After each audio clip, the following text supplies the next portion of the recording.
नमस्कार बच्चों, मैं भारती टीजीटी हिंदी जवाहर नवोदय विद्यालय से हूँ, जयपुर संभाग से। आज हम अपने हिंदी विषय में कक्षा 7वीं की बाल महाभारत कथा, जो कि पूरक पाठ्य पुस्तक है, उसके पाठ 23 विराट का भ्रम नामक अध्याय का अध्ययन करेंगे। इस पाठ में हम जानेंगे कि किस प्रकार से जो पांडव थे वो अपना अज्ञातवास राजा विराट के यहाँ बिता रहे थे। इस सब के दौरान, जैसा कि हम पहले वाले अध्याय में अर्थात 22वें अध्याय में आपने जाना कि पांडव राजा विराट के यहाँ अपना वेश बदलकर रहने लगे थे, क्योंकि उन्हें 1 वर्ष का जो अज्ञातवास था वो बिताना था, ताकि कोई उनको पहचान न सके। तो बच्चों, जब पांडव राजा विराट के यहाँ अपना अज्ञातवास शांतिपूर्ण ढंग से बिता रहे थे, उसी समय क्या हुआ कि त्रिगत सम्राट यानी त्रिगत नगर के राजा सुशर्मा से राजा विराट का युद्ध छिड़ गया और राजा विराट उससे युद्ध करने के लिए चले गए। जब राजा विराट त्रिगत राजा सुशर्मा से जीतकर अर्थात उस पर विजय प्राप्त कर वापस आए, तब उन्हें क्या पता चलता है? उन्हें पता चला कि उनके राज्य पर कौरवों ने आक्रमण कर दिया और उनके आक्रमण से अर्थात कौरवों के आक्रमण से बचने के लिए और उन्हें हराने के लिए, उनसे अपने राज्य को बचाने के लिए राजकुमार उत्तर कौन है? राजकुमार उत्तर राजा विराट के पुत्र थे। तो राजकुमार उत्तर अपना कर्तव्य समझते हुए पिता के आने का इंतजार ना किया और वे ब्रहनला कौन थे? ब्रहनला थे अर्जुन। तो ब्रहनला को अपना सारथी बनाकर वे युद्ध के लिए रवाना हो गए। लेकिन तब तक यह बात कि ब्रहनला अर्जुन है, उत्तर को भी मालूम नहीं थी। लेकिन क्या करते? मुश्किल समय था, इसलिए वह चले गए और कौरवों से भीषण युद्ध हुआ, क्योंकि अर्जुन ब्रहनला के रूप में उनके सारथी थे, उत्तर के सारथी थे। इसलिए जीत जो थी वो उत्तर की ही हुई, क्योंकि कोई भी ऐसा सैनिक या ऐसा कोई वीर नहीं था जो अर्जुन के समक्ष टिक पाता। फिर क्या हुआ बच्चों? जब राजा विराट वापस त्रिगत राजा सुशर्मा से जीतकर वापस आए, तो अपने राज्य में जैसे ही वह अंतपुर में गए, अंतपुर का अर्थ होता है उस समय में रानियों के रहने के लिए एक निवास स्थान अलग से बनाया जाता था, रानियों का महल। ठीक है, तो जहाँ पर रानी रहती थी और राजा की अनेक रानियाँ भी होती थी, तो उनके लिए अलग अलग महल बनाए जाते थे, जगह निवास स्थान बनाया जाता था, उसको बोलते थे अंतपुर। तो जब राजा अपने अंतपुर में गए तो वहाँ उन्हें यह बात ज्ञात हुई कि राजकुमार उत्तर कौरवों से युद्ध करने के लिए गए हुए हैं। यह बात सुनते ही विराट बहुत चिंतित हो गए, क्योंकि वे अपने पुत्र से असीम स्नेह करते थे और उत्तर अभी पूरी तरह से युवक नहीं बने थे, पूरी तरह से मतलब युद्ध के लिए तैयार नहीं थे। ठीक है, कोई भी चीज़ जब तक हम तैयार नहीं होते और उसके लिए हम चले जाते हैं तो डरना चिंतित है, क्योंकि हम उसमें निपुण नहीं हैं। तो जो उत्तर थे वो निपुण नहीं थे, तो राजा विराट चिंतित हो गए। उनकी चिंता को देखते हुए कंक कौन थे? कंक थे पांडवों में सबसे श्रेष्ठ युधिष्ठिर। उनकी चिंता को देखते हुए कंक ने उनको समझाया कि आप चिंता ना करें, ब्रहनला उनके साथ गए हैं और डरने की कोई बात नहीं है। तभी क्या होता है कि एक दूत आता है और वह आकर राजा विराट को यह समाचार देता है कि राजकुमार उत्तर कौरवों से जीत गए हैं। यह बात सुनकर राजा विराट बहुत आश्चर्यचकित हुए।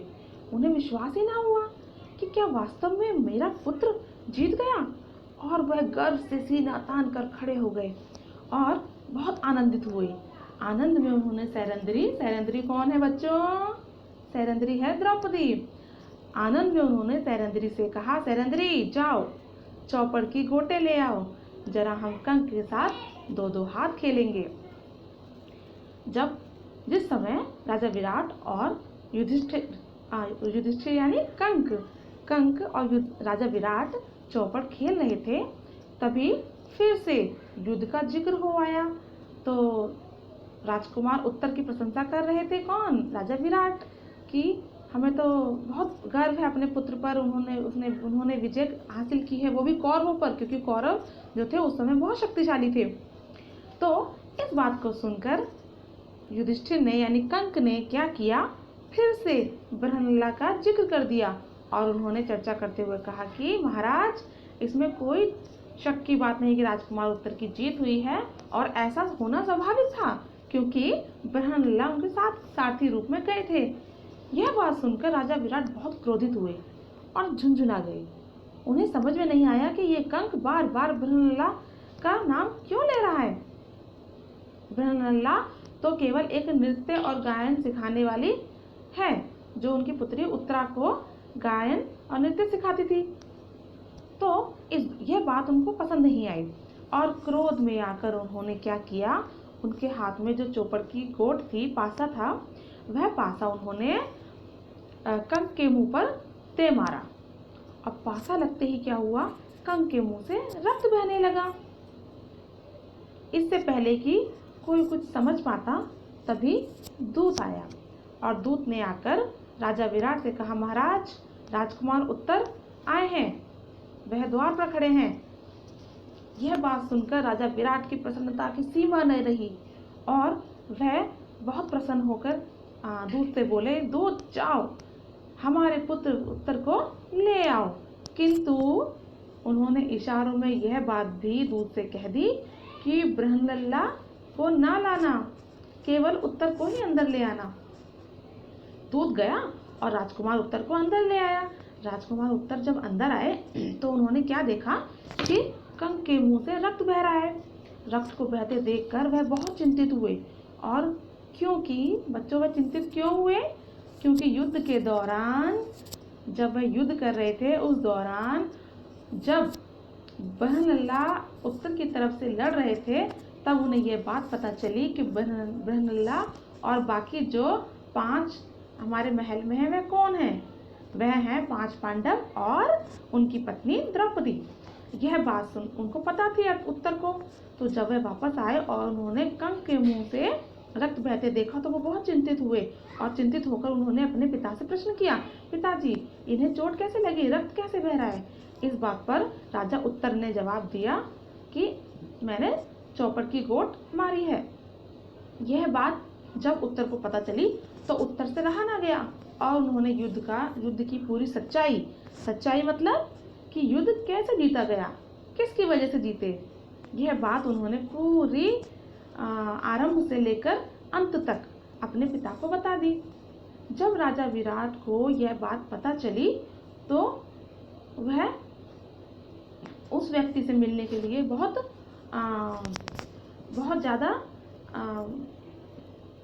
वह उस व्यक्ति से मिलने के लिए राजकुमार उत्तर से कहने लगी कि उसका नाम हमें बताओ, कौन है वो जिसकी वजह से यह जीत हासिल हुई है। ठीक है, इतनी वह ललायत हुए कि राजकुमार उत्तर से उसका नाम जानने की जिद करने लगे। तब राजकुमार उत्तर ने पूरी सच्चाई उन्हें बृहन्नला की बता दी। तब पांडवों को ये लगा कि अब सच्चाई छुपाना ठीक नहीं है, तो उन्होंने अपनी पांडवों की और द्रौपदी की सच्चाई उनके समक्ष रख दी। यह बात सुनते ही राजा विराट जो हैं वो बहुत खुश हुए कि महान पांडव और उनकी पत्नी उनके बीच मौजूद हैं। किंतु जब बच्चों उन्हें अपनी गलती का बोध हुआ, अर्थात जो उन्होंने कंक के साथ किया यानी युधिष्ठिर के साथ किया, तो वह बहुत ही शर्मिंदा हुए और उन्हें अपने आप पर बहुत ही शर्मिंदगी महसूस हुई। किंतु साथ ही उन्होंने कंक से क्षमा मांगते हुए इस बात का भी इजहार किया कि वह बहुत प्रसन्न है उनके यहाँ होने से, और फिर उनका हृदय जो था वो पांडवों के प्रति कृतज्ञता से भर गया, क्योंकि आज जो राजकुमार उत्तर ने युद्ध जीता है और वह जीवित है, वह केवल पांडवों की वजह से। तो बच्चों आगे क्या हुआ कि यह बात सुनकर जब ये सब चर्चा जब चल रही थी, तभी क्या हुआ कि एक दूत वहाँ पर आया और दूत ने आकर राजा युधिष्ठिर, राजा विराट से नहीं, युधिष्ठिर से मिलना चाहा और युधिष्ठिर से यह बात कही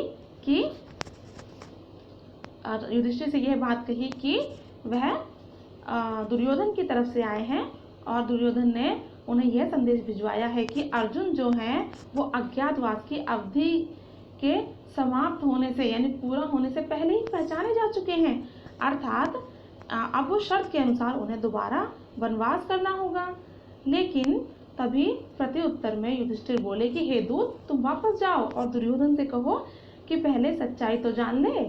सच्चाई जानने के लिए वे अपने पूर्वजों और अपने महान पितामह भीष्म से जाकर पूछें कि सत्य क्या है, क्योंकि सत्य यह है कि अर्जुन समय की अवधि पूर्ण होने के बाद ही वह धनुष की टंकार करके सबके सामने आए थे। तब तक जो थी वो अज्ञातवास की अवधि पूर्ण हो चुकी थी। यह बात सुनकर दूत वहां से चला गया। इसी चर्चा के बीच बच्चों क्या हुआ कि राजा जो विराट थे उन्होंने अर्जुन से प्रार्थना की कि वह उनकी पुत्री उत्तरा को स्वीकार करें पत्नी रूप में, अर्थात उनसे उत्तरा से अपना विवाह स्वीकार करें। किंतु अर्जुन ने क्या कहा बच्चों? अर्जुन ने कहा कि मैं उत्तरा मेरी शिष्या है, इसलिए शिष्या होने के नाते वह मेरी पुत्री के समान है, मैं उससे विवाह नहीं कर सकता। किंतु यदि आप बुरा न माने और आपको स्वीकार हो तो मैं अपने पुत्र अभिमन्यु, अभिमन्यु बच्चों अर्जुन का पुत्र था, तो उन्होंने कहा कि मैं अपने पुत्र अभिमन्यु का विवाह उत्तरा से कराना चाहूंगा। इस बात को सुनकर राजा विराट प्रसन्न हुए और उन्होंने सहमति प्रदान की। तो अभिमन्यु और उत्तरा के विवाह को सहमति मिलने के बाद और दूत के चले जाने के बाद सभी लोग अपने अपने कक्ष में चले गए। तो बच्चों इस तरह से हमारा ये जो अध्याय था वो यहाँ पर समाप्त हुआ। इस अध्याय में हमने क्या क्या पढ़ा? राजा विराट ने त्रिगत राजा से युद्ध किया और जीत हासिल की। उत्तर के साथ बृहन्नला सारथी रूप में गए और कौरवों से जीत हासिल की। राजा विराट ने कंक के मुख पर पासा फेंक कर मारा, किंतु बाद में सच्चाई जानने के बाद शर्मिंदगी महसूस करते हुए क्षमा याचना की और उनके प्रति कृतज्ञता का भाव प्रकट किया। अंत में अभिमन्यु और उत्तरा के विवाह पर दोनों पक्षों की सहमति दी गई।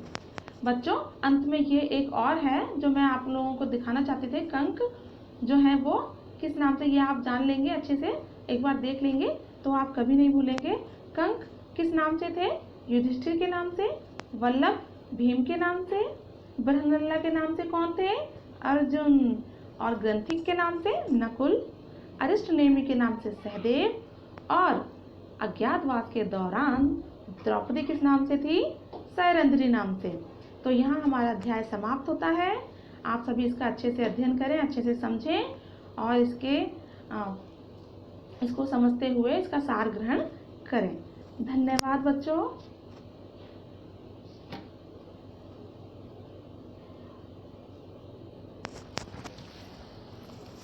हाँ।